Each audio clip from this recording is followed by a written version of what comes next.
Good morning, students. Today we are going to continue with the same lesson, Resources Part 2. Can you remember what we have learnt in the previous class? Yes, we have learnt classification of natural resources. So, natural resources are classified into basis of origin and basis of renewability. Biotic resources and abiotic resources comes under the basis of origin. Renewable resources and non-renewable resources comes under the basis of renewability. What are the two types of resources? Biotic resources and abiotic resources. What are the two types of abiotic resources? Renewable resources and non-renewable resources. Can you give some examples for renewable resources? Solar energy, then wind energy, and the next one, hydro power.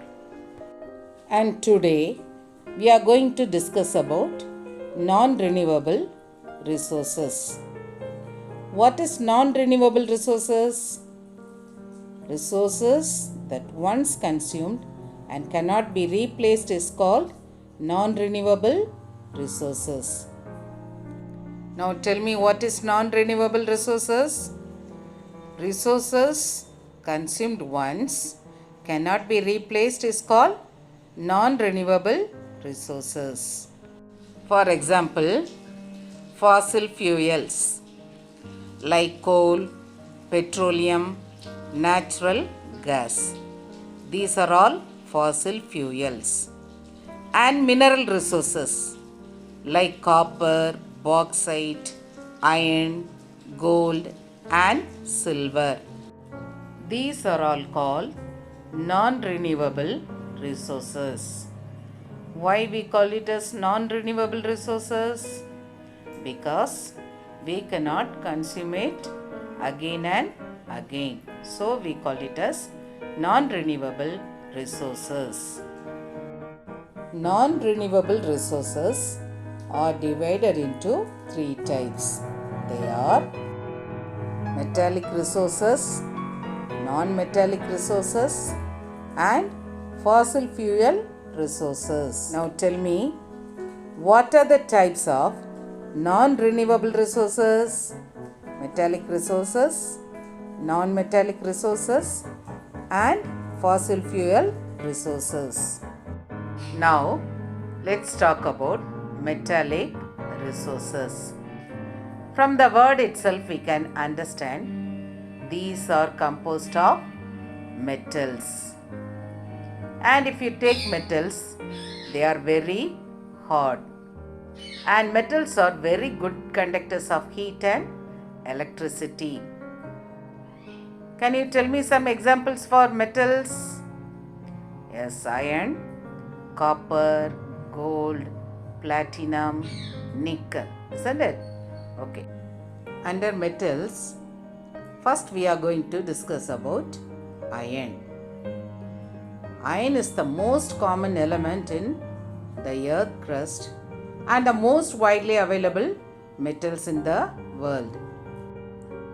And iron are obtained from the ore of magnetite and hematite. Do you know the use of iron? Yes, it is used to make steel. And pure iron ore is very soft, but its strength is increased many folds by adding small amount of carbon and manganese.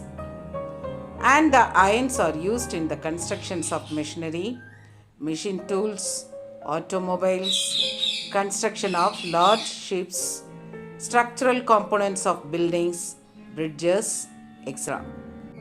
And if you take iron, China, Australia, Brazil, India, and Russia are the principal producers of iron. And in Tamil Nadu, we can find iron ores in Kanjamalai in Tamil Nadu. It is in Salem. Next one, gold. Everyone likes gold, isn't it? Do you know why it is a precious metal? Because it is very rare, isn't it? And gold was used for minting coins. But now it is used for making ornaments and in dentistry. It is regarded as a symbol of prosperity and a form of wealth. Do you know which country is the largest producer of gold? Yes, China is the largest producer of gold. And in India, Karnataka is the largest producer of gold in India. And Kolar Goldfield is one of the deepest mine of the world. Do you know which mineral is the ore of aluminium? Bauxite. So aluminium is produced from bauxite ore. There are several ores that contains aluminium, but bauxite contains more aluminium. And if you see the properties of aluminium, aluminium is lightweight and it is very tough. And if you see the conductivity of aluminium, it is a good conductor of electricity. Therefore, it is used for making electric cables. Aluminium is very cheaper also. And if you see the uses of aluminium, aluminium is used for making aircrafts, ship, automobiles, railway coaches, etc. Australia is the world's leading bauxite producer. And bauxite deposits are mainly found in Shervarayan Hills of Salem in Tamil Nadu. Which country is the largest producer of bauxite? Yes, Australia is the largest producer of bauxite. Next one, silver.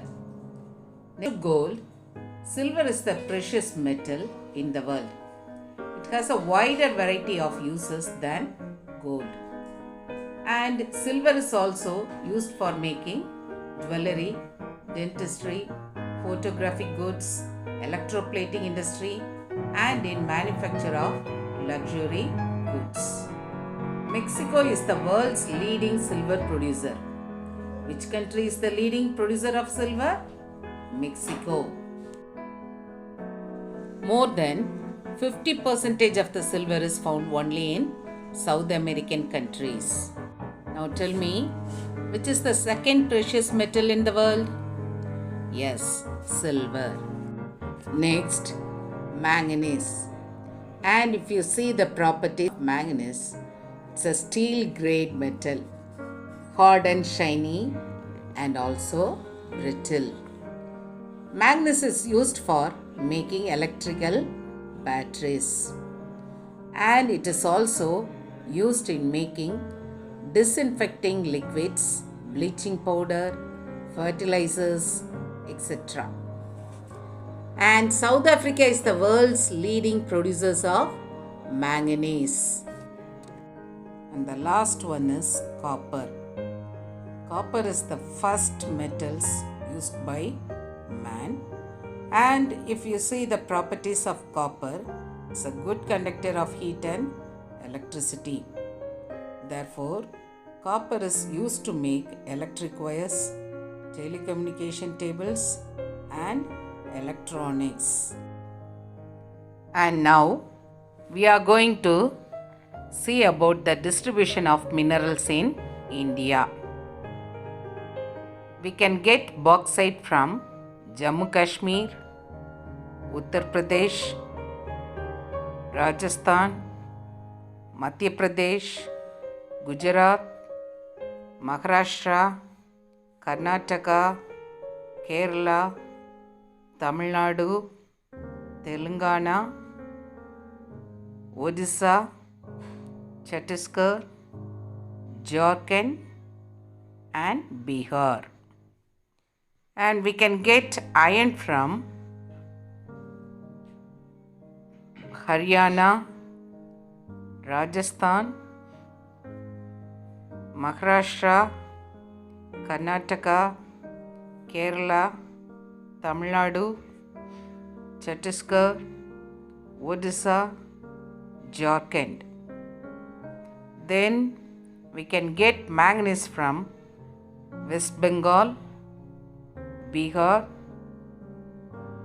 Odisha, Andhra Pradesh, Goa, Karnataka, Maharashtra, Rajasthan, Gujarat.